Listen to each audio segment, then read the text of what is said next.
আমাদের বাংলাদেশকে মুক্ত করতে হলে পাকিস্তানি, ভারতীয়, পশ্চিমা এ সকল অপসংস্কৃতি থেকে দেশকে রক্ষা করতে হবে। এ সকল অপসংস্কৃতি থেকে আমাদের বাংলাদেশের নিজস্ব স্বকীয়তা, নিজস্ব বৈশিষ্ট্য বজায় রাখতে হবে। প্রতিটি দেশ যদি নিজের স্বকীয়তা বজায় না রাখে, সেই দেশের স্বাধীনতা, সার্বভৌমত্ব, সে জাতি কখনো মুক্ত হয়ে মাথা উঁচু করে চলতে পারবে না। শুনি আজকালকার নাকি ঢাকার অভিজাত, তথাকথিত অভিজাত এলাকাগুলোতে এক ছেলে আরেক ছেলেকে ডাকে হেই ডগ, হোয়াটসঅ্যাপ ডগ। আবার শুনি বলে এই হোয়াটসঅ্যাপ নিগা। এইসব বলে তারা যেগুলি স্ট্রিট সংস্কৃতি ও পশ্চিমের স্ট্রিট রাস্তার যেসব সংস্কৃতি, এগুলি তারা মনে করে তার স্টাইল স্নুপ ডগ স্টাইল। কিন্তু এই ছেলেগুলোই বিদেশে আসে, কিছুদিনের জন্য ঘোরাঘুরি করে, বাপের টাকায় এসে রং তামাশা করে চলে যায়, অথবা এই ক্যাম্পাসে বসে পড়ালেখা করে চলে যায়। দেশে থেকেও তারা বিদেশি এনভায়রনমেন্টে পড়াশোনা করেছে, বিদেশে এসেও বিদেশি বন্ধু বান্ধব বানিয়ে বাংলাদেশে চলে যায়। তারা আসলে বিদেশ চিনেই না। 20 বছরের বেশি সময় লাগলো আমার শুধু বিদেশ কি জিনিস বুঝতে। এরা একজন আরেকজনকে বলে এই নিগা। আরে বেটা, তোরা নিগার অর্থ জানিস?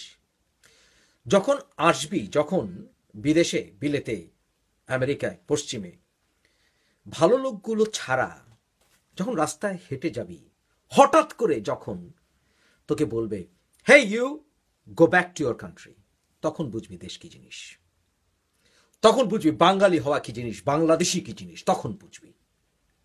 যখন আর মজা করে কেউ বলবে না হেই নিগা, তখন বলবে কি জানিস? তোদেরকে কি বলবে এখানকার বর্ণবাদীরা? হেই স্যান্ড নিগা, এই বলে গালি দেবে, হেই স্যান্ড নিগা।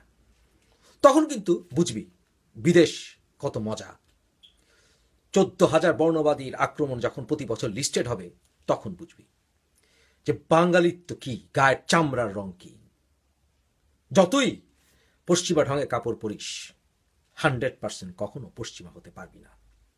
হেই স্যান্ড নিগা, এটা যখন বলবে, যখন বর্ণবাদীরা বলবে রাস্তা হাঁটতে গিয়ে hey terrorist go back to your country, hey don't blow yourself up, তখন বুঝবি।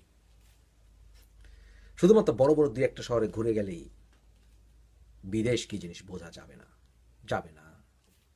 এখানে যেমন ভালো আছে, খারাপও আছে, কিন্তু যখন খারাপ অপসংস্কৃতিকে নিজের সংস্কৃতি, বিদেশি সংস্কৃতিকে গ্রহণ করবি, তখন বিদেশি সংস্কৃতি খারাপ কি জিনিস, খারাপ দিকটি তোকে বুঝিয়ে দেওয়া হবে, বুঝবি। যখন গান গাইবি বিদেশি স্টাইলে, এবং যখন হঠাৎ করে রাস্তা দিয়ে গান গাইতে গাইতে শুনতে গেলে মানুষরা ঘুরে তাকাবে একটা হিংসা নিয়ে, তখন বুঝবি বিদেশি সংস্কৃতিকে মাথায় তুলে ধরা কি জিনিস, তখন বুঝবি।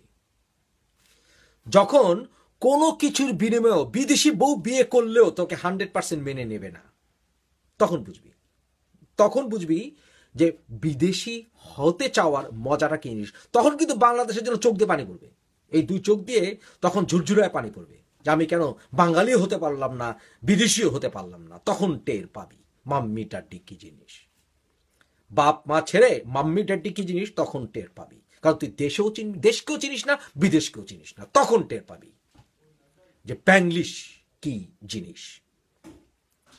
আরো ব্যাপার আছে, যখন আমি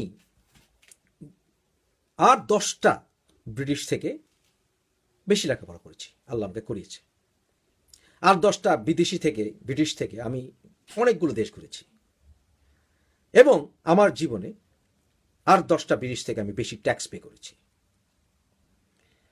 তারপরেও ইংরেজি মাতৃভাষার মতো শিখেও যখন নিজের দেশের কথা ভাবি, এত বছর আগে দেশ ছেড়ে আসা নিশ্চয়ই একটা কারণ আছে। কারণটা কি জানিস?